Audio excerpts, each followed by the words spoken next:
Nós estamos aqui já há quase 40 horas, por aí, 40 horas, ministrando ao coração do nosso amado, do nosso Senhor. Quando o Senhor Ele me chamou, irmãos, para esse ministério dia e noite, foi há muitos anos atrás, quase 20 anos atrás, 19 anos atrás, num dia parecido como o de ontem. Eu estava orando, adorando o Senhor no dia do meu aniversário, há 19 anos atrás. E naquele dia no meu quarto, sozinho, o Senhor veio ao encontro do meu coração. E Ele me perguntou, por que você não faz isso dia e noite? É como, eu não sei, você pode achar que isso é uma heresia e tudo bem, faz parte. É como se Jesus olhasse para mim naquele dia e falasse, cara, é bom a gente estar aqui, né? Eu falei, é muito bom. Ele falou, por que você não faz isso toda hora, para sempre? E eu falei, uau, esse é o meu sonho, Senhor. Mas será que um homem como eu consegue? É possível para alguém como eu viver isso dia e noite? Porque naquele momento, eu não sei se você já teve esses momentos, mas eu tive alguns, graças a Deus por isso. E parece que a presença de Deus, ela me levou, ela me transportou para uma outra realidade.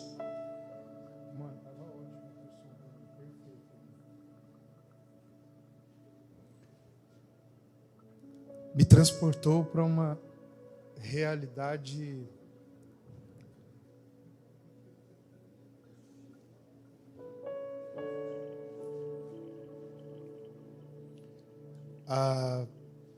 incrível, sabe? Parece que você pisa em nuvens. Mano, pelo amor de Deus, cara.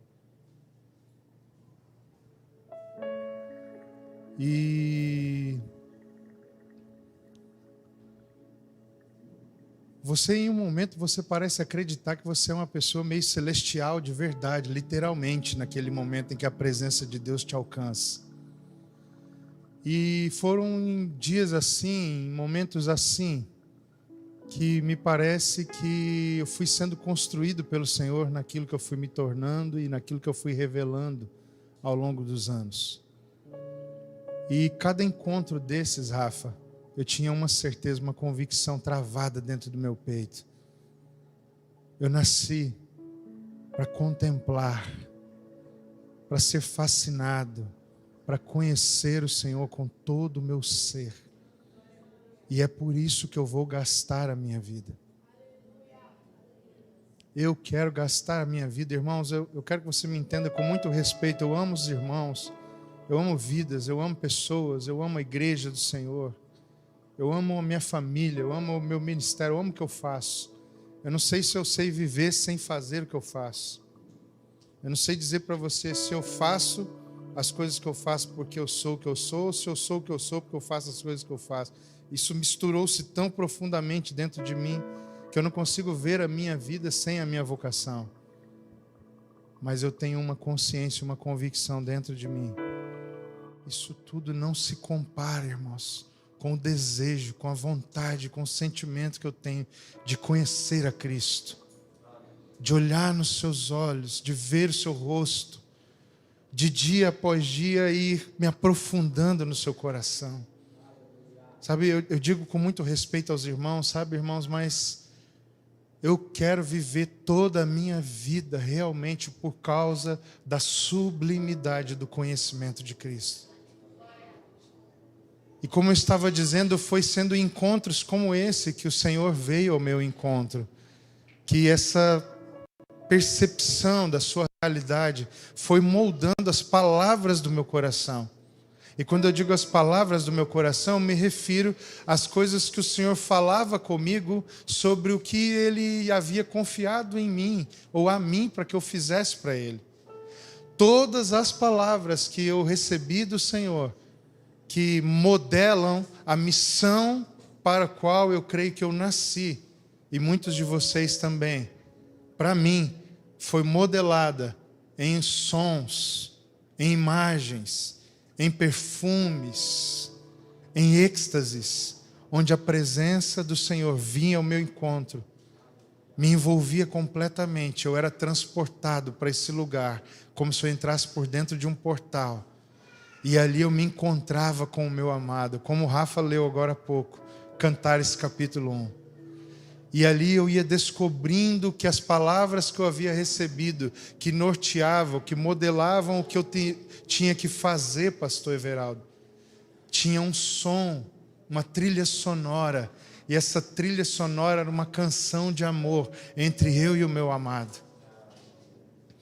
E por que eu estou falando isso, irmãos? Vocês estão me entendendo?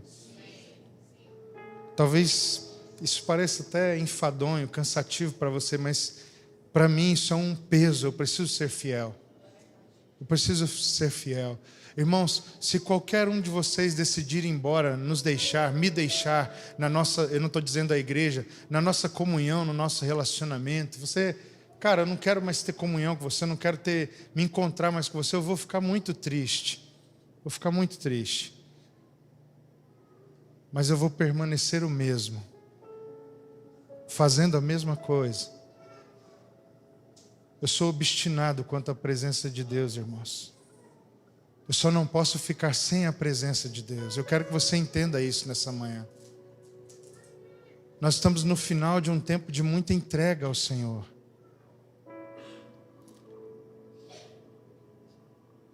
Se você me abandonar, irmão, porque você acha que eu sou exagerado demais nesse anseio pela presença de Deus, daí eu vou ficar feliz, eu não vou ficar nem triste. E a gente pode até continuar sendo irmão. Porque essa tem que ser a minha tatuagem, a minha marca. E eu estou falando isso para você entender a próxima coisa, que é o foco do que eu quero compartilhar realmente. Que reside no seguinte ponto. Enquanto esses encontros foram modelando as palavras que eu recebi, Rafa, eu fui tendo uma consolidação dentro de mim sobre estas coisas. Que a presença de Deus, irmãos, ela é real, não no seu intelecto. A presença de Deus nas Escrituras não é a revelação de uma verdade conceitual. A presença de Deus revelada na Bíblia, eu vou usar essa palavra para ficar bem claro. A presença de Deus revelada na Bíblia não é uma afirmação correta, baseada nas pressuposições da modernidade científica. A Bíblia não nos foi dada pelo Espírito Santo para nos revelar verdades sobre a presença de Deus, para que você ame o livro, para que você tenha certeza que o livro é correto. O Espírito não inspirou os escritores que registraram essas mensagens e que foram conjuntadas, compiladas, traduzidas e chegou a nós por um processo de preservação do próprio Deus. Graças a Deus por isso e pela sua palavra em forma de livro. Mas o objetivo disso não é nos dar uma religião, que é um conjunto de verdades intelectuais, científicas, a serem dissecadas.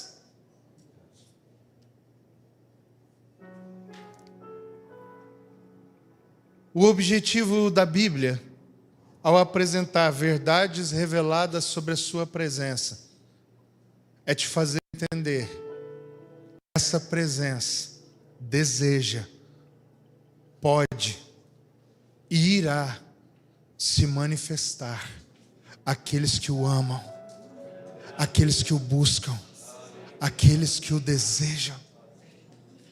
Irmãos, esse para mim, pastor Josa, que é talvez o ponto de maior vulnerabilidade da minha vida, é quando toca nesse assunto sobre a presença de Deus. Tem sido para mim também a minha maior angústia nos últimos anos. Porque inclusive alguns de vocês que estão aqui, irmãos, que andam comigo, parece que vocês ainda não entenderam isso que eu acabei de afirmar. E por isso muitos de nós ainda tratamos a presença de Deus como se ela fosse uma verdade sobre o que eu creio a partir de uma afirmação técnica, intelectual, e não uma pessoa real com quem eu tenho desenvolvido um relacionamento profundo. Alguns de nós são cheios de compreensões corretas, mas secos como árvores mortas. Nós somos como a visão do vale de ossos secos. Israel tinha uma teologia correta, mas a sua teologia correta, distante da presença de Deus manifesta no seu meio, fez com que eles tomassem escolhas e decisões que os levassem a, mesmo sendo um exército, porque ossos naquele deserto fala de uma realidade concreta. Havia ali uma realidade concreta naquele vale, uma realidade concreta de defuntos.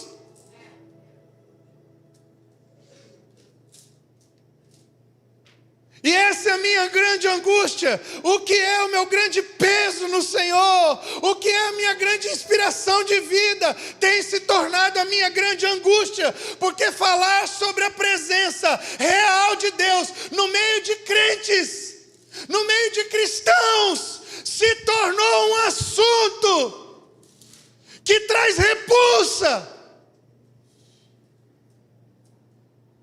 Porque o que as pessoas querem em reuniões como essa é saber o que elas têm que fazer para dar certo no ministério, para dar certo na vida, para encontrar as respostas para que os resultados que eles almejaram e projetaram em Deus alcance agora os seus bolsos, os seus celeiros, as suas despensas, as suas igrejas. Suas literalmente são deles.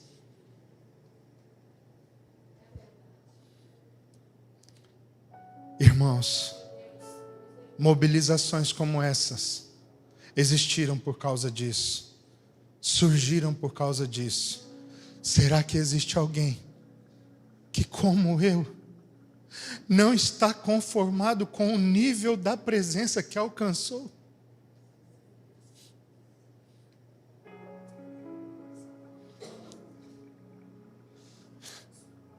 Será que tem mais alguém que pode se juntar comigo para ficar batendo na porta até ele vir? Senhor,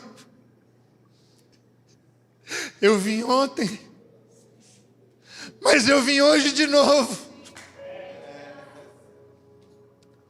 Mas chegou uma hora, irmãos, que meu coração não conseguia mais suportar. Vi hoje e amanhã.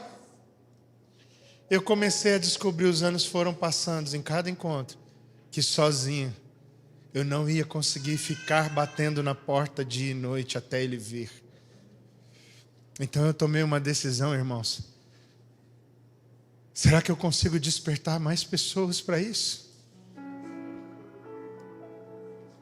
Será que eu consigo despertar a igreja de uma cidade, irmãos, de várias comunidades?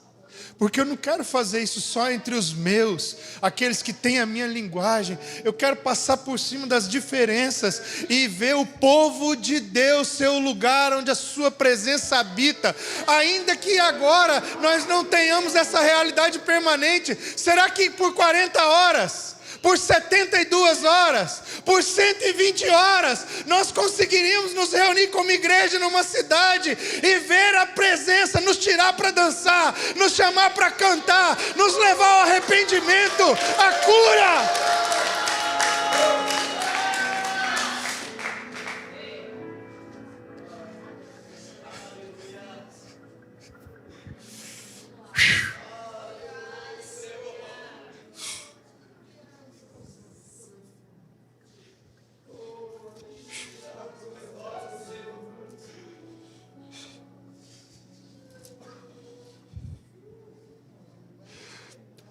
Será que mais alguém quer ser tirado para dançar por Ele?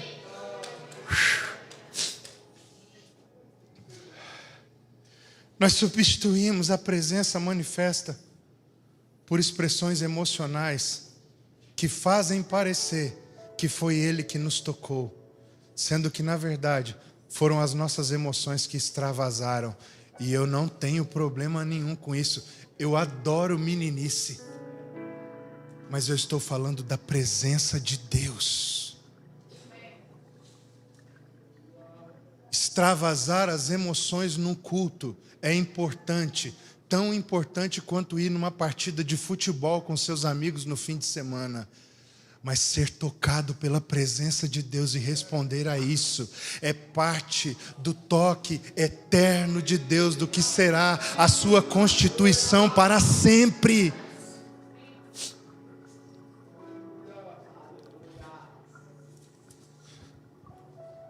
Na carta do Apocalipse, no capítulo de número 3, versículo 14, a palavra de Deus diz assim: ao anjo da igreja, ao anjo da igreja em Laodiceia, escreve: estas coisas diz o Amém. Alguns irmãos, inclusive eu, pensam que o anjo da igreja aqui é uma decodificação para os apóstolos daqueles dias.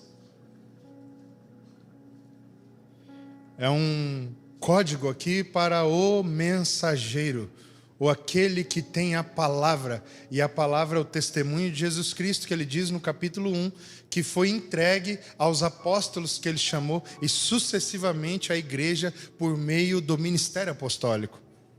Porque Jesus disse: quando disserem aos apóstolos, ei-lo aqui ou ei-lo ali, não creiais. Então o chamado dos apóstolos tem a ver com a testificação de onde Jesus está ou não. E para isso, você precisa conhecer a sua presença. Porque os apóstolos discerniam a presença de Jesus em lugares onde verdades eram ditas, de lugares onde verdades eram ditas. Só que haviam lugares que verdades eram ditas só na cabeça, mas não vinham acompanhadas da presença manifesta. E Deus não quer escrever mais uma Bíblia através de nós. Ele quer manifestar a sua presença através de nós. Então alguns irmãos, me juntando a eles, creem que ao anjo da igreja é uma decodificação ao serviço apostólico naqueles dias, em igrejas que não eram apenas igrejas locais, Daniel. Mas há aqui uma teoria, repito, uma teoria, de que essas igrejas foram escolhidas, as 7 igrejas, porque elas representam esferas de autoridade em regiões onde o povo de Deus estava, a partir de características daquela localidade. Então é como se elas fossem bases de igrejas da cidade em sua região. E há o anjo da igreja de Laodiceia. Pense comigo que então é um ministério de supervisão, de doutrinamento, de fundação, de guarda daquilo que Jesus havia dado à igreja de uma região e consequentemente à igreja de uma época e consequentemente à igreja de todas as gerações. E eu vou ser rápido, irmãos, então fique concentrado. Estas coisas diz o Amém, a testemunha fiel e verdadeira, o princípio da criação de Deus. Uau! Conheço as tuas obras, que nem és frio, nem quente. Quem dera fosses frio ou quente. Assim, porque és morno, e nem és quente, nem frio, estou a ponto de vomitar-te da minha boca, pois dizes. Vamos fazer uma interpretação simples desse texto. por que ele estava prestes a vomitar aquela igreja da sua boca? Porque eles eram mornos. E por que eles eram mornos? Por que eles eram mornos?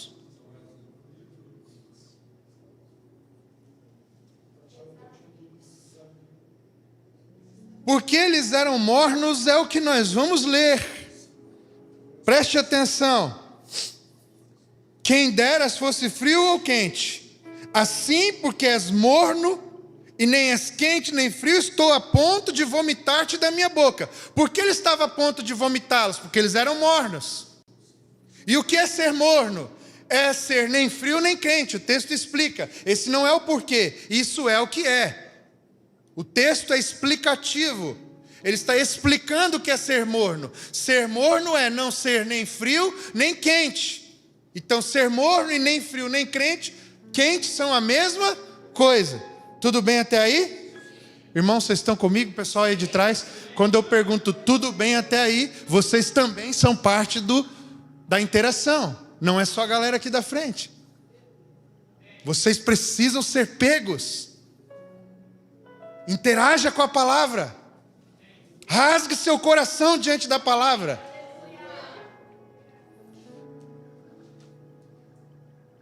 Pois dizes.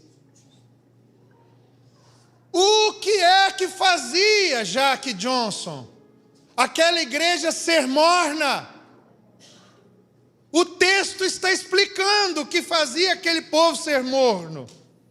O que fazia aquele povo ser morno não é a resposta que eles davam quando Jesus perguntava. Não é o que eles achavam. É o que Jesus disse. Que o testemunho deles revelava em palavras. Não é o que eles falavam, Daniel. É o que Jesus disse. Quando sondava, quando examinava a vida que aqueles irmãos tinham. Então, pois dizes, é a resposta do porquê eles eram mornos. Vocês estão aí? Pois dizes, estou rico e abastado. Estou rico e abastado.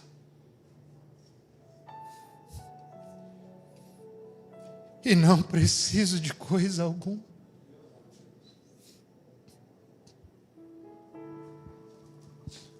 Irmãos, olhe para mim. Eu não vou aqui precisar ser muito profundo, Daniel.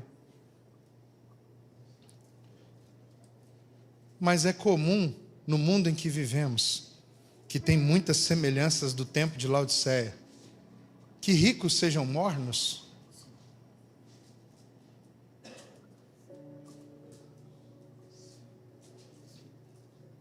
Não. Ninguém é rico no nosso mundo sendo morno. Ninguém é rico no nosso mundo não sendo intenso. Não sendo dedicado. Não sendo maluco pelas coisas do mundo. Ninguém é rico no nosso tempo trabalhando 8 horas por dia, de segunda a sexta.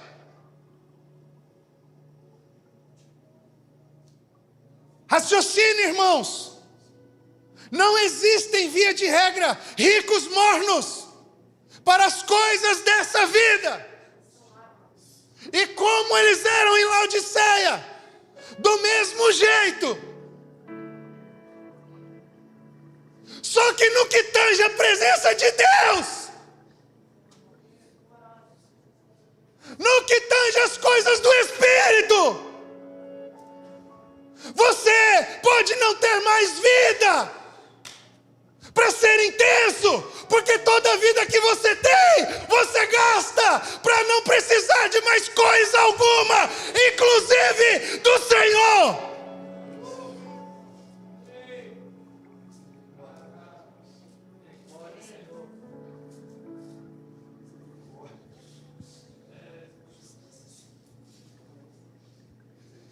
Quem são os ricos da nossa geração que estão gastando a sua vida para serem preenchidos e não terem necessidade de coisa alguma? São vocês que são os mornos que Jesus está a ponto de vomitar-te da sua boca. Vocês, os ricos dessa geração, que estão se enchendo de coisas para te preencher, que não seja a presença de Jesus. Ser rico não é só ter dinheiro, é colocar qualquer coisa por meio do seu próprio esforço, que te faça pensar que você não precisa de coisa alguma, porque você está bem, porque você está preenchido pelas coisas que você mesmo consegue conquistar.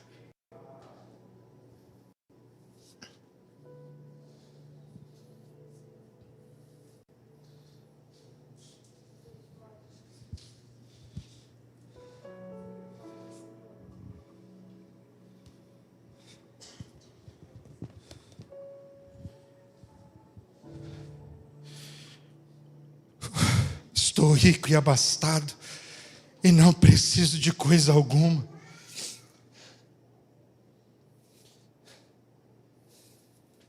O que traz alívio para você depois de um dia cansativo? O que traz paz ao seu coração depois de um dia corrido de estudos na faculdade? A pornografia! O entretenimento, jogos, apostas.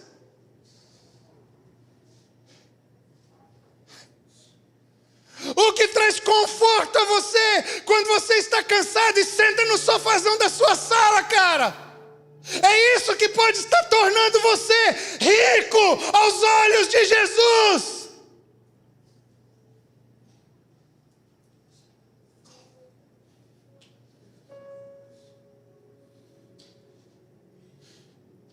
Porque você está gastando a sua vida para poder dizer: eu não tenho falta, eu não preciso de coisa alguma, tudo que eu preciso para viver, eu tenho, eu possuo.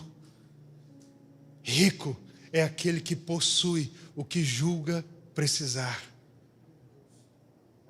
Talvez a sua riqueza seja a segurança de um relacionamento. Talvez a sua riqueza seja o seu amor pelos seus filhos. Você ama mais os seus filhos do que a presença de Deus. Tem irmãos e irmãs que são tão zelosos no cuidado, na arrumação, nos horários da educação dos seus filhos. E são pessoas mal educadas, arrogantes, sujas diante do Senhor Jesus, cara. Você é organizado, organizada nos horários, nas regras disciplinares da educação do seu filho, mas trata a presença de Jesus como se ele fosse um moleque moribundo, catarrento, e não se importa. Você é rico por causa dos seus filhos.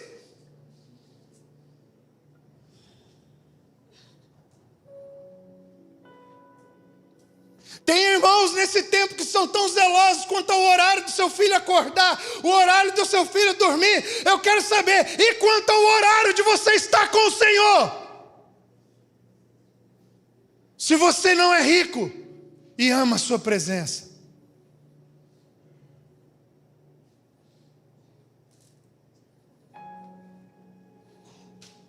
mobilizações como essa existem, porque ao longo de anos, quase 20 anos, eu fui me relacionando e perguntando para alguns irmãos: você quer amar Jesus um pouco mais? Eu quero. Você anseia. Crer é até uma palavra difícil de usar, Rafa. Eu tenho procurado evitar sobre esse assunto perguntar crer. Porque crer pode ser que fique só na cabeça, só na mente dele, na razão dele, no intelecto dele, mas não seja a verdadeira fé das Escrituras, que é uma experiência, não é um jeito de pensar. E aí eu perguntava: você quer amar Jesus um pouco mais? Isso eu estou traduzindo uma conversa que é, na verdade, meses de relacionamento. E aí o irmão respondia com a vida. Então um dia eu começava a conversar: cara, eu estou sabendo de uma coisa. Jesus vai levantar um povo na terra nos últimos dias. Ele falou isso para mim, que vai passar dia e noite diante dele. Você quer se juntar comigo e a gente tentar fazer isso junto um pouco mais do que a gente já faz? E alguns foram respondendo: eu quero. Esse é o anseio da minha vida, é o anseio do meu coração. E aí isso começou na minha casa. Primeiro no meu quarto, depois no quarto não dava, a gente começou a ir para a sala. A sala não dava, eu passei daí em diante só alugar casas que tivessem área. Porque eu daí me reunia com esses homens e mulheres insaciáveis, esfomeados por Deus, que creem que a sua presença é uma realidade que quer ser manifesta e aumentar em densidade conforme o coração do seu povo e o cumprimento da sua vontade. Aí a gente passava a se reunir nas áreas de madrugada, de noite, quando dava. Até que eu entendi uma hora: cara, isso vai precisar ser a vida, a mensagem encarnada de um povo que carrega essa mensagem como um estandarte. Nós nos reunimos, nos comprometemos, fizemos um pacto, uma aliança. Não viveremos sem que a presença de Deus seja manifesta cada vez mais no lugar onde nós nos reunirmos. Essa é a nossa única coisa, única ambição. Aquela igreja, Daniel, estava rica e abastada e não precisava de coisa alguma. Jesus disse que ela dizia com a sua vida: nem sabes que tu és infeliz. É o que ele declara, Rafa, ao ver ela vivendo como rica e abastada. Ele declara: nem sabes que tu és infeliz. Sim, miserável, pobre, cego e nu. Porque assim é um povo que se reúne em nome de Jesus, que conquistou tudo o que planejou conquistar, mas não percebeu que a presença de Deus, a presença de Jesus manifesta, perdeu o valor, deixou de ser a pérola de grande valor no meio deles. Ninguém constrói uma igreja com pessoas ricas e abastadas se as coisas não estão todas no lugar, se a performance não é alta, se a estética não é impressionante. Porque todo tipo de pessoa que possui riqueza deste mundo é atraída por alto rendimento, irmão. Elas estão atrás das pessoas que têm muito a entregar segundo os padrões do mundo. Nenhum rico, segundo os padrões deste mundo, ficaria numa igreja durante anos que as coisas não fossem next level, 2.0, não fosse global, não fosse uau, não fosse com os melhores telões, a melhor equipe de música, o melhor ministro de louvor, o melhor pastor, o melhor jeito de se vestir, o melhor espaço para receber os ricos, as melhores poltronas, a melhor pintura. Nós usamos aqui Xing Ling, sei lá o que, mas tem que ser souvenir, tem que ser não sei o que, o som. Esse som já está ultrapassado, porque agora em Las Vegas lançaram a próxima onda. E tudo que uma igreja de gente abastada faz é pensando em não precisamos de coisa alguma. Só que quando Jesus passeia entre eles, ele olha e diz: não sabes que são infelizes. Vocês são pobres, miserável, cego, nu. E aí o texto continua e eu quero caminhar para o fim. Aconselho-te que de mim compres ouro refinado pelo fogo, para te enriqueceres. Sabe do que o ouro é símbolo na Bíblia? Da presença de Deus. Quer ser rico? Compra ouro! Quer ser rico? Você quer ser abastado, Leandro? Só tem uma coisa que nos importa: ser abastados de verdade. Compre a sua presença! Compre a sua presença!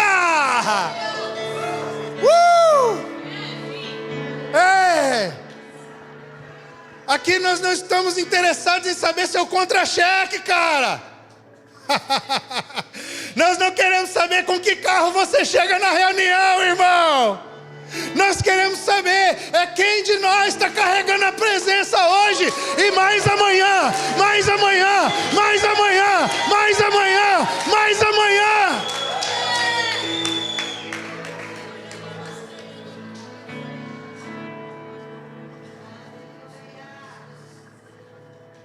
Não queremos saber quem tem a melhor voz, quem dança melhor, quem serve melhor, quem é mais inteligente, quem ensina melhor, quem prega melhor. Nós queremos vibrar uns com os outros, olhando para nós com os olhos de Cristo e dizendo: ei, tá mais cheio da presença do que ontem, cara!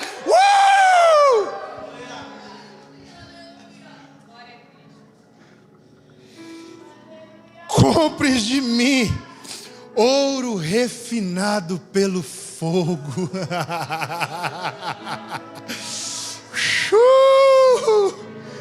É isso que nós queremos aqui, irmãos. Ouro refinado pelo fogo. Ah, queridos.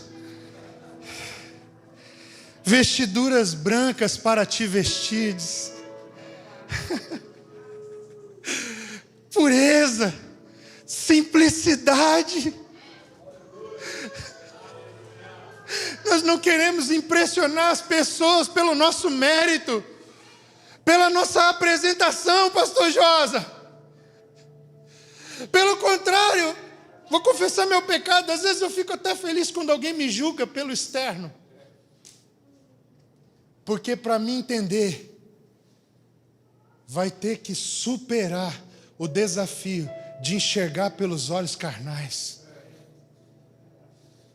Eu fico até feliz, eu confesso, é um pouco da minha vaidade, a vaidade de não conseguir ser capturado pelo lado de fora, para enxergar Cristo em mim. Tem uma barreira, essa minha vaidade, que eu mesmo às vezes coloco. Às vezes nem seria necessário. É por causa da minha infantilidade. Eu prefiro que você se escandalize por fora primeiro. Porque se você permanecer na comunhão comigo, é porque alguma coisa de verdade te tocou. E não pode ter sido nada que eu tenho por fora. Nada, eu não quero que nada que eu tenho por fora atraia ninguém. Eu quero que quando as pessoas olharem para mim, elas vejam Cristo levantado. Elas sintam a sua presença. Elas sintam o seu toque. E porque quando Ele foi levantado em mim, Ele disse que atrairia todos a Ele mesmo.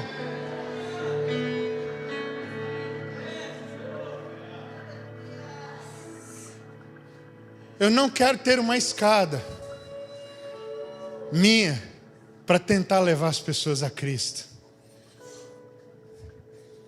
E aí, cara, vestidura branca para te vestires, fala de uma igreja, de um povo banhado, mergulhado no perdão, na misericórdia e na graça de Deus. Mateus, quer saber o que é uma igreja rica? É uma comunidade onde você vive, entra, conhece. Quando eu digo entra, não é aqui, é na comunhão dos irmãos. E você vê na mesa a graça sendo servida, o perdão sendo oferecido, a misericórdia descendo goela abaixo dos pecadores que são indignos. Por quê? Porque na igreja que não é abastada, mas tem falta dele, e reconhece que tem falta dele, ela sabe que quando ele vem, não é porque ela merece, é porque ela o anseia, e ele não resiste a corações contritos e quebrantados, humilhados.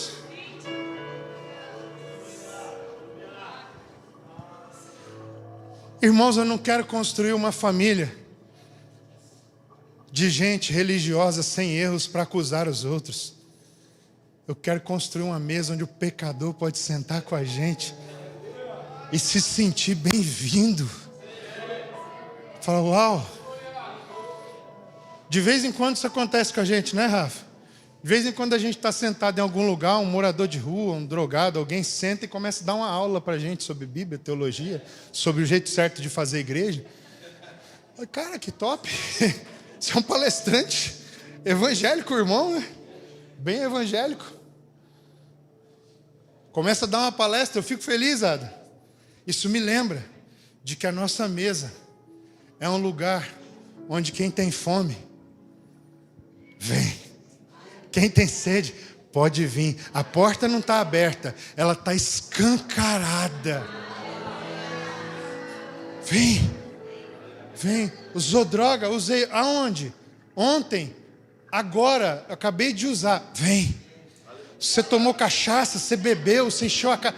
Vem.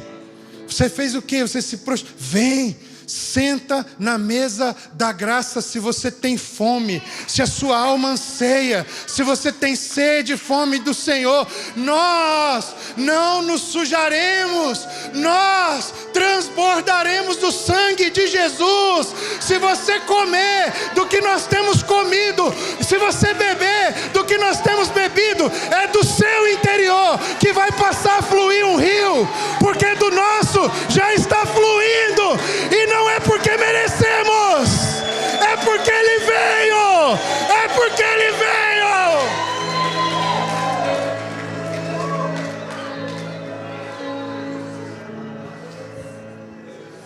Eu só tenho pão para te dar, Isaías,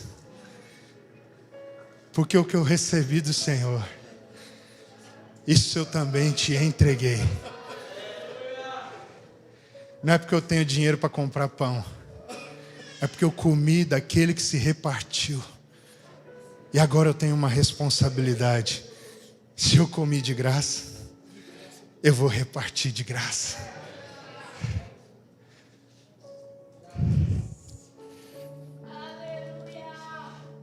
Compra, eu te aconselho. É doido isso, gordinho? Jesus chega numa igreja e diz: estou a ponto de te vomitar da minha boca. Vai dar um conselho, ele diz: te aconselhos que de mim. Te aconselhos. Te aconselho. Te aconselho. Cara, a educação desse cara, a delicadeza para alguém que ele está dizendo: vou te vomitar. Irmão, a primeira reação de alguém que está com algo na garganta, entalado, e precisa vomitar, é meter o dedo na boca, arranca logo esse negócio. Jesus falou: com licença, pessoal, estou a ponto de vomitar vocês. Então eu vou dar um tempo para vocês ouvirem a minha voz novamente. Compre. O que você pode agora entregar no altar do Senhor, que pode trazer sobre você a manifestação da presença dEle outra vez, ou pela primeira vez, que você ainda não ofertou, que você ainda não sacrificou, ou que você tem ouvido Ele te pedir para sacrificar, mas você tem resistido, porque você está na religião que sabe na cabeça que você está vivendo corretamente, não está vivendo no pecado, mas o que importa mesmo não é o pecado, é a presença.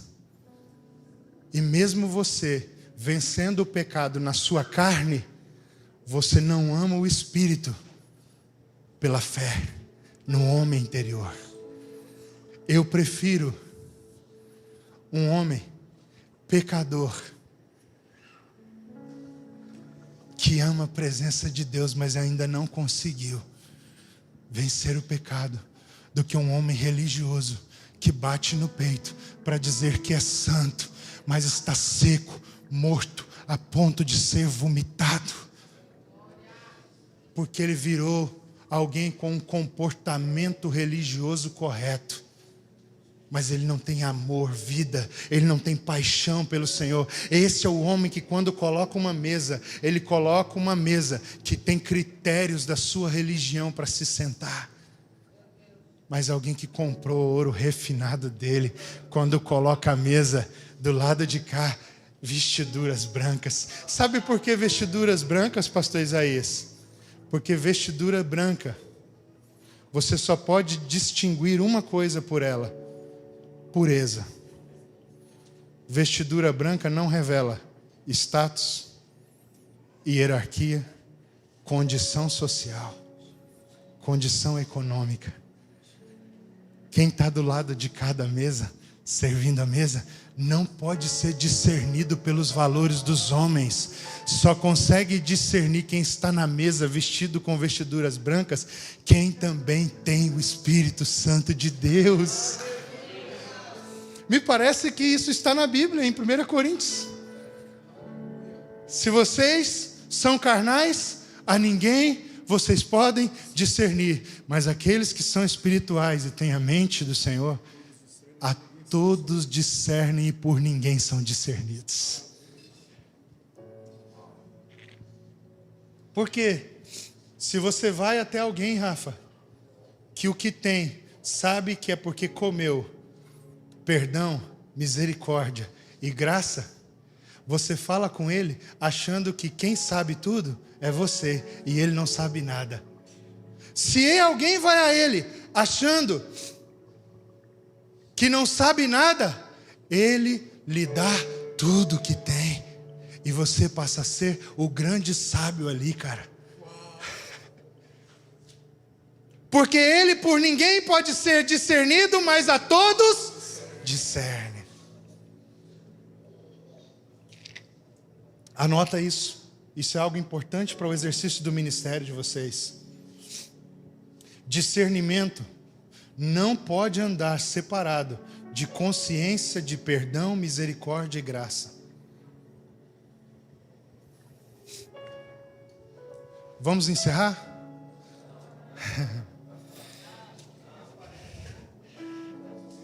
E por que Jesus pede para que eles comprem ouro refinado, vestiduras brancas? Ele diz: a fim de que não seja manifesta a vergonha da tua nudez. Por quê? Porque você pode ser membro da melhor igreja do mundo, do país, da cidade. A igreja que todos os pastores desejaram construir em todos os tempos foi a igreja de Laodiceia. Todo pastor evangélico do mundo desejou um dia construir uma igreja igual à igreja de Laodiceia. Tudo no lugar, tudo perfeito. Recepção 1h30 antes de começar o culto, já na porta. Ar-condicionado trincando na temperatura ideal. E individual o ar-condicionado. Se você acha que está frio demais, tem um ponto para você que é um pouco mais quente. Poltronas com acessibilidade. Para gordo, para magro, para cadeirante. Essa é a igreja de Laodiceia. Transmissão, como é que é? Tradução simultânea. o aviso como se fosse um jornal. O pastor prega 40 minutos, 35, com apelo, com as palavras certas, linguagem polida, não entra em assuntos politicamente corretos e é eleitor do Bolsonaro. E vota no Bolsonaro, faz campanha para o Bolsonaro no púlpito da igreja. E se alinha a políticos importantes na sua cidade para poder ter influência, mas ele não permite que isso traga corrupção. Essa igreja tinha projetos sociais. E sabe o que é mais importante? Ninguém precisava fazer nada. Era só pagar a conta que quem eles contratavam fazia. Que igreja? A igreja que todo passou, com staff, com diaconia, não igual os diáconos aqui do Tameão. Uma diaconia profissional, irmãos. A coisa lá era cronometrada.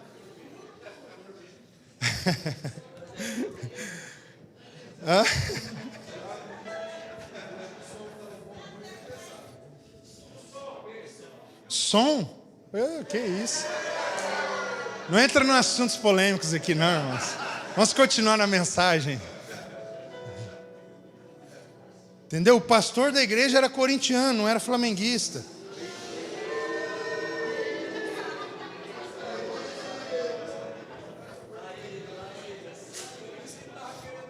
Pensa numa igreja cheirosa.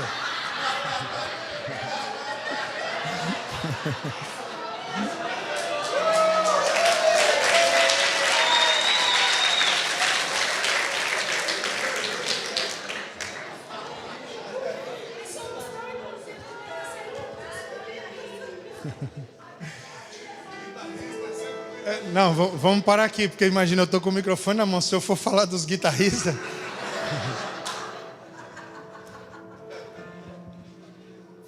Olha só, irmãos.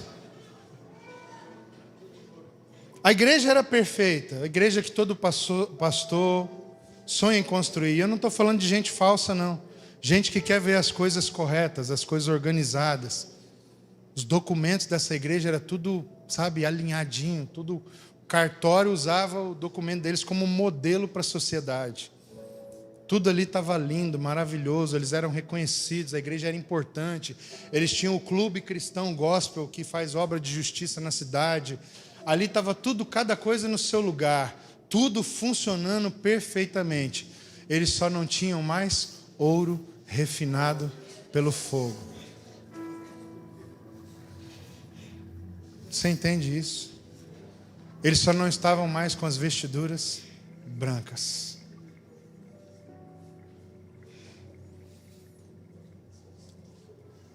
E aí, então Jesus diz, a fim de que não seja manifesta a vergonha da tua nudez, porque, Gabriel, se tirar o ouro refinado da gente, cara, eu não sei vocês, mas a única coisa que sobra de mim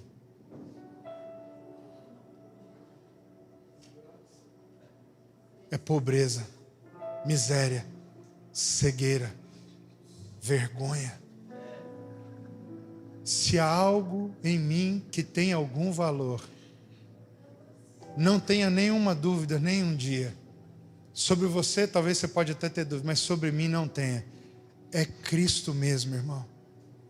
É Cristo mesmo, é Ele mesmo. Se há qualquer coisa boa em mim, é só Cristo. Jesus aqui não estava falando, como eu já vi um irmão interpretar esse texto uma vez, meu Deus, coitado. Como Jesus pode ser visto dessa forma? Dizendo que Jesus estava ajudando aquela igreja a se cobrir para as pessoas não verem o que eles tinham realmente por dentro. Não, irmão. Essa é uma linguagem alegórica do visionário João, no seu êxtase espiritual, para dizer que nós, sem Jesus, não somos nada. Não é para ensinar a gente a usar máscaras. É para ensinar a gente que sem Jesus a gente só consegue viver se for com máscaras. Sem Jesus não dá. E aí ele continua. dizendo, e colírio, compre colírio, né? Para quê? Para ungires os olhos, a fim de que vejas. Por que, pastor, isso é importante? Tem uma coisa muito profunda aqui, mas eu não quero entrar nisso. Eu quero compartilhar algo muito simples. É porque quando você constrói a igreja dos seus sonhos, você faz tudo baseado no planejamento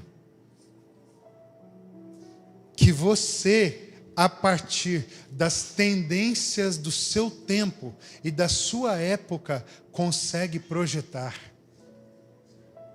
Só que para edificar a igreja, que é cheia de ouro refinado pelo fogo, e de pessoas vestidas de vestes brancas, você precisa limpar os seus olhos com um colírio que só Ele pode ofertar, porque você vai precisar andar pela fé e não pelo que os seus olhos podem capturar, dominar, controlar e executar. A igreja de Laodiceia, sem o ouro, se constrói pelo que os olhos dela podiam ver, ambicionar, desejar, almejar. Mas a Laodiceia que Jesus visitou e chamou para existir, é a Laodiceia que só pode enxergar pela fé.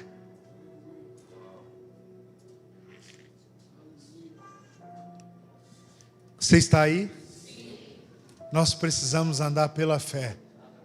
Não pelo que os nossos desejos humanos projetaram sobre a igreja do Senhor e para as nossas próprias vidas. E o texto caminha para o fim, dizendo, eu repreendo e disciplino a quantos amo. Jesus falou que eles fizeram alguma coisa errada? Gente, tem algum erro que vocês viram eu lendo aqui, que Jesus falou que eles fizeram? Alguma ação, algum erro que eles cometeram? Vocês viram aqui? Se você ler as cartas das outras igrejas, você vê Jesus nomeando um monte de problemas que eles tinham. E sabe qual foi o erro dessa igreja que Jesus disse, o único? Vocês são bons demais. Parabéns! Vocês me impressionaram. Uau! Do que vocês são capazes, hein? Olha, eu acho que eu vou me curvar a vocês. Porque vocês realmente entendem tudo de igreja.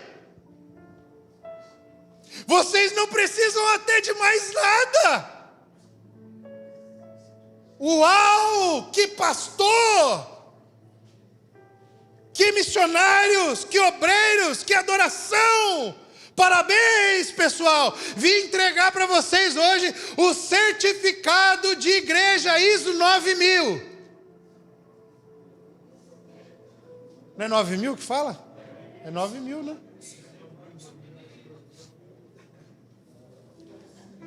Olha, eu vim diretamente da galáxia entregar para vocês o certificado do Inmetro, das igrejas do céu. Vocês são bons. Vocês sabem fazer a coisa dar certo. Está entendendo, Rafa? Eu repreendo e disciplino a quem amo. É a quem eu amo. O único problema deles era o quê? Eu só consigo encontrar o problema quando eu leio o que Jesus diz que fez. Eu repreendo e disciplino a quem eu amo. Onde estava o problema deles? Na relação com a presença de Deus. Por isso ele não diz, eu repreendo a vocês porque vocês erraram. Eu repreendo a vocês porque vocês caíram. Eu repreendo a vocês porque vocês falaram coisas que eu não disse. Ele diz, eu repreendo e disciplino a quem eu amo. Eu vou explicar uma história, Ageu, para você entender e nunca mais esquecer o que significa a exortação daquela igreja. Sabe um pai que não teve nada quando ele era criança. E ele cresceu, constituiu a família e agora ele tem filhos. E ele sai de madrugada de casa, todos os dias. E chega de madrugada. E vai segunda, sábado, domingo, feriado. Porque ele quer dar uma casa melhor, uma condição melhor para os seus filhos.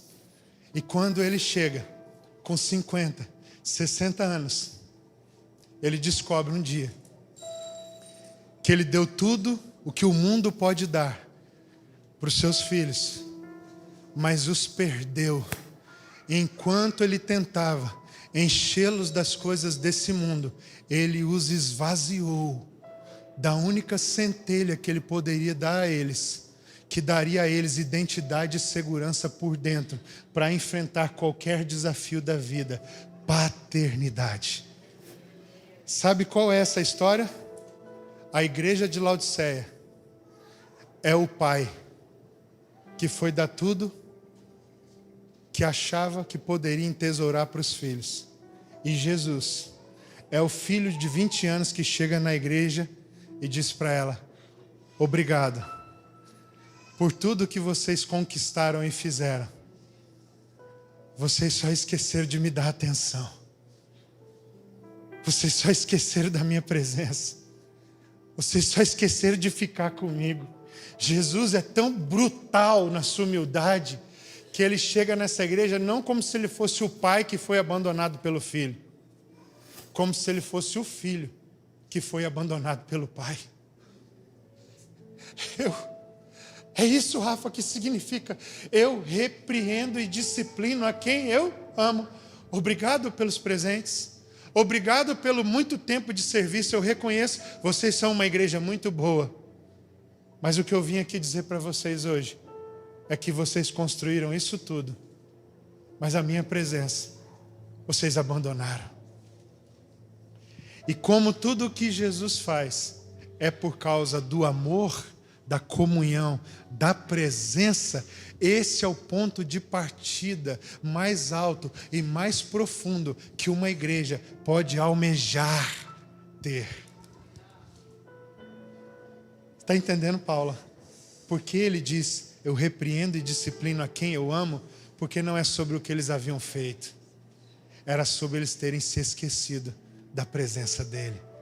Como se um pai que saísse para trabalhar, encheu seu filho de riqueza, deu a melhor televisão. O filho tinha 6 anos, smartphone 17. Meu filho tem que ter tudo do bom e do melhor. É por isso que eu trabalho. Tudo que ele quer eu dou, todo tipo de comida. Sorvete 11 horas da manhã. Qual que é os melhores sorvetes agora? Da Mipiaça. Cadê o irmão? Da Mipiaça. Mipiaça. Entrega no delivery em casa. Não deixe o meu menino passar necessidade. Os melhores professores, as melhores escolas, os melhores brinquedos, as melhores viagens, os melhores presentes, as melhores roupas, as melhores mochilas, os melhores calçados. Só te falta uma coisa: a presença. Jesus não quer os nossos presentes fruto dos nossos esforços. Ele quer o nosso coração exposto, com as vísceras para o lado de fora, amando a sua presença dia e noite, todos os dias. Uou.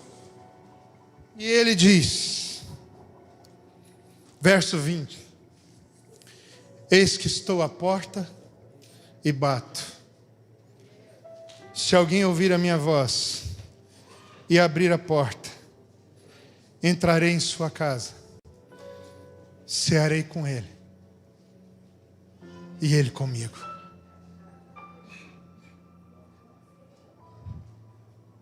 Agora aqui, irmãos, essa foi a mensagem mais violenta, mais ofensiva que Jesus falou comigo em toda a minha vida.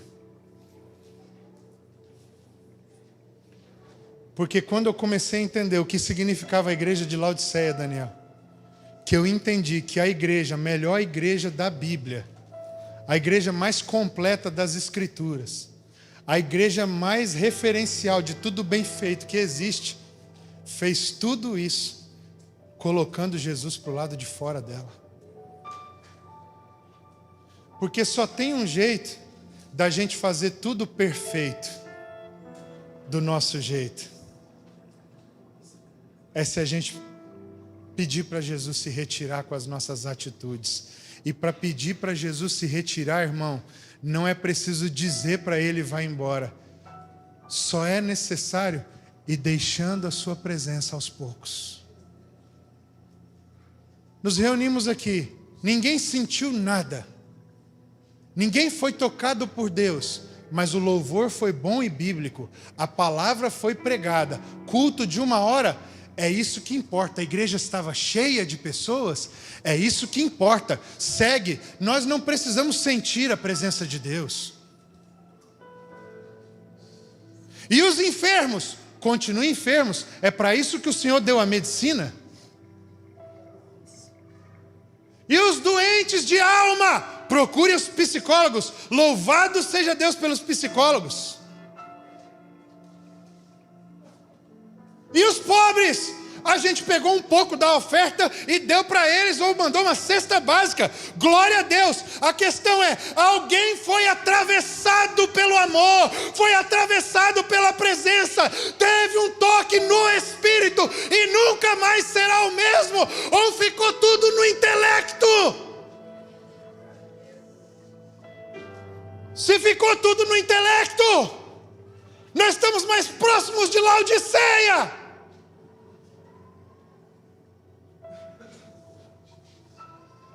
Do que daquela que achava que era fraca, que não tinha nada. Mas quando Jesus diz para ela, você tem pouca força. Só que ele disse, o meu poder, a minha força se aperfeiçoa na sua fraqueza. Você acha que precisa de tudo, que não tem nada. Por isso eu sou o seu tudo.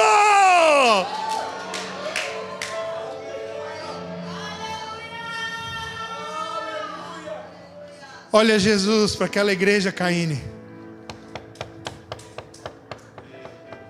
Alô? Eu vim aqui porque eu amo.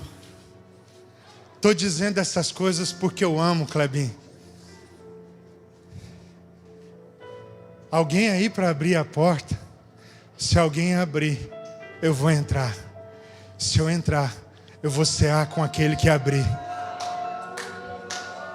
E aqui, escuta.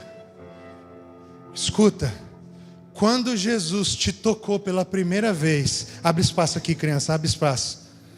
Quando Jesus te tocou pela primeira vez, Ele te tocou, te chamou para cear. Foi você que foi cear com Ele. Mas depois de conhecê-lo, se você deixou de valorizar a presença dEle, agora é Ele que veio ao seu encontro, te toca e diz, eu quero cear com você.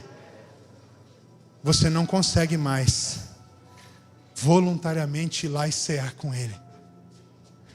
É Ele quem vem e diz, ei, ainda tem alguém aí para abrir a porta para mim? Se tiver alguém aqui nessa manhã que dizer, Senhor, eu abro a porta para a presença de novo. Ele vai dizer, Renato, então eu vou cear com você. Espera Ele dizer. Espera Ele dizer, porque depois que Ele disser, eu vou cear com você, aí Ele te diz, e você, vem cear comigo. Aí você anda, eu vou. Quando você não o conhecia, Ele diz, Ale, vem cear, e você foi, sim ou não? Não foi? Então hoje será a sua primeira ceia. Um pastor que nunca ceou com Jesus. Quando você foi tocado, Ele te chamou, você foi cear? Mas se você passou a desvalorizar a sua presença, Ele vem e diz, eu vim cear com você. Você abriu? Eu vou cear com você. Cuidado, não seja ansioso, não se precipite. A sua hora de tomar iniciativa para cear com Ele já foi. Agora é a hora de arrependimento. Espera o seu comando, espera o seu toque, espera a sua direção, porque Ele te deu a presença. Você não valorizou. Agora espere a presença voltar. Espere a presença vir. Espere a presença te tocar, Gui. Espere. Espere ansiosamente, quebrantado, humilde, porque Ele te deu. Foi você quem não valorizou. Foi você quem fez pouco caso. Foi você quem preferiu entender as verdades da Bíblia do que amar a comunhão e a intimidade com Ele. Então agora, quando você abrir, depois dele bater, espere Ele entrar, servir a mesa, sentar. Ele vai escolher o lugar dele, Rafa. A primeira vez que eu ceiei com Jesus não foi na igreja, foi na rua mesmo. Só estava eu e ele. Ele colocou a mesa. Eu não vi porque ele colocou antes de eu ver. E quando ele me tocou, os meus olhos se abriram. Ele falou: escolhe o teu lugar, cara. A mesa foi feita para você. Mas nessa manhã, ele colocou a mesa, nos convidou e disse: espera eu escolher o meu lugar. Depois que eu escolher o meu lugar, vem e ceia comigo. Por que nós estamos fazendo isso aqui no final de 48 horas? 40 e poucas horas. Porque essas horas foi para a gente dizer para Jesus: a porta está aberta. E nós fomos construindo devoção, arrependimento, entrega, busca pelo Espírito Santo. Nós fomos batendo na porta, nós fomos ministrando ao seu coração. E creio eu que agora Ele chegou em casa para alguns de nós de novo, porque Ele nos ama. Ele veio nos repreender e nos disciplinar, Isaías. E agora a mesa está posta. E para alguns de nós Ele está dizendo: bem, Michele, eu já sentei. Escolhe teu lugar. Senta comigo. Eu vou te tocar com a minha presença outra vez, ou pela primeira vez, ou mais profundamente para aqueles que permanecem valorizando a presença. Você entende, Ada? Muitos de nós caminhamos e não conseguimos mais orar, Rafa. Nós estamos com muitas lutas emocionais, espirituais, lutas familiares, luta da caminhada, luta contra o pecado. Alguns de nós já foi homem, mergulhado em Deus de intimidade, e agora nós estamos mais frios do que o Polo Norte. Mas nessa manhã, irmãos, eu tenho uma notícia para te dar. Esse texto continua. Olha o que ele diz no verso 21. Olha o que diz, verso 21. Leia aí na sua Bíblia. Ao vencedor. Quem é o vencedor? Aquele que ao ouvir o bater na porta, abre, espera ele entrar para ceiar. E quando fica assim, Ele vai me chamar, Ele vai me chamar. Ele voltou para casa, Ele voltou para casa, Ele voltou para casa. Vem, vem Luiz. Vem, vem Fabinho. Vem, vem Sócrates. Vem, vem, vem. Ele vai me chamar, Ele vai me chamar, Ele vai me chamar, Ele vai me chamar. Venham, venham para a mesa. Ao vencedor eu lhe concederei que se assente comigo no meu trono, assim como eu venci e me assentei com meu Pai no seu trono. Quem tem ouvido, ouça o que o Espírito diz às igrejas. Ei, Ele não só abriu a mesa, Rafa, Ele abriu o trono. Quem se assenta na mesa hoje vai se assentar no trono com Ele naquele dia. Venham, venham, venham, comam e bebam. Venham. Ó, quem vai abrir? Quem vai cear com Ele aqui nessa manhã?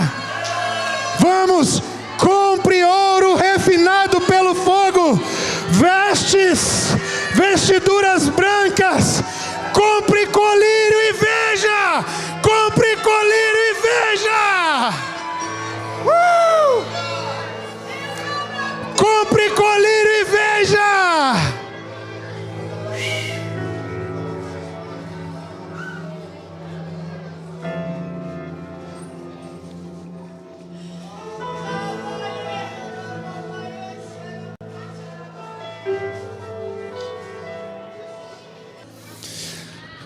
Eu amo sua presença, sua presença.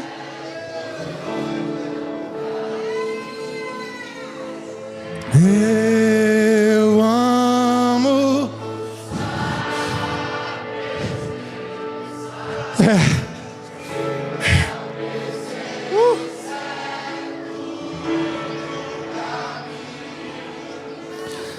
Eu amo sua presença, sua presença.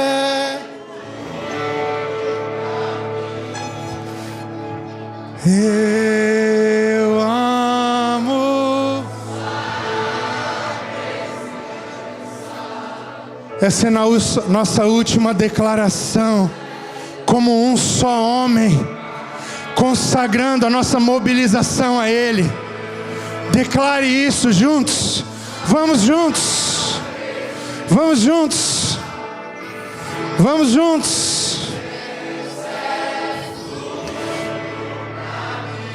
Essa é a nossa última canção nesses dias. É para expressar tudo que nós tentamos dizer aqui, tudo que nós tentamos entregar a Ele nessas horas antes.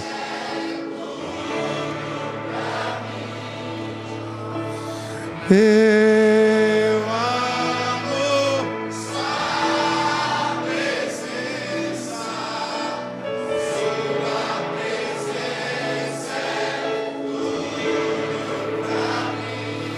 Eu amo.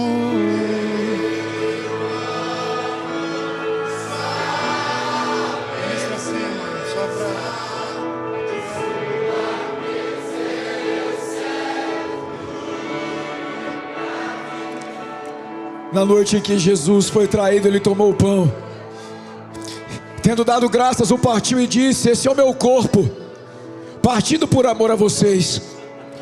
Comam todas as vezes, lembrem-se disso todas as vezes que vocês comerem em memória de mim.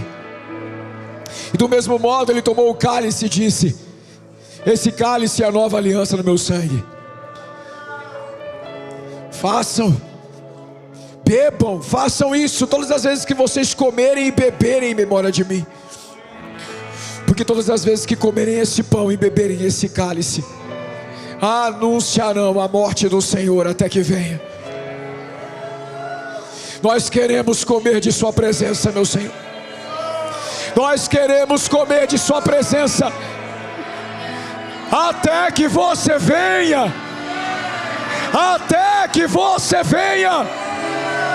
Então até que Ele venha, comei dele todos.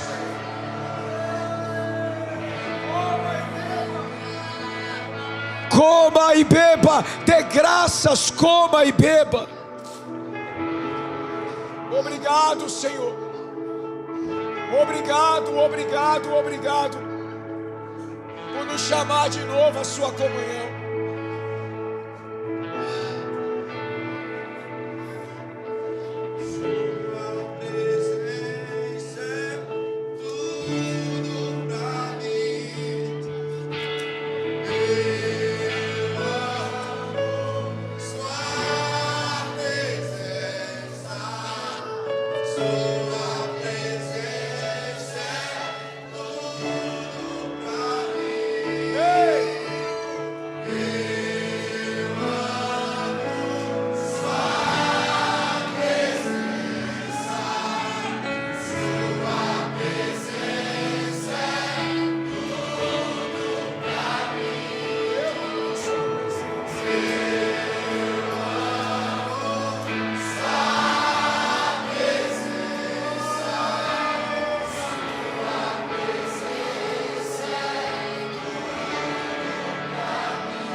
Senhor, nós te entregamos essas horas de adoração.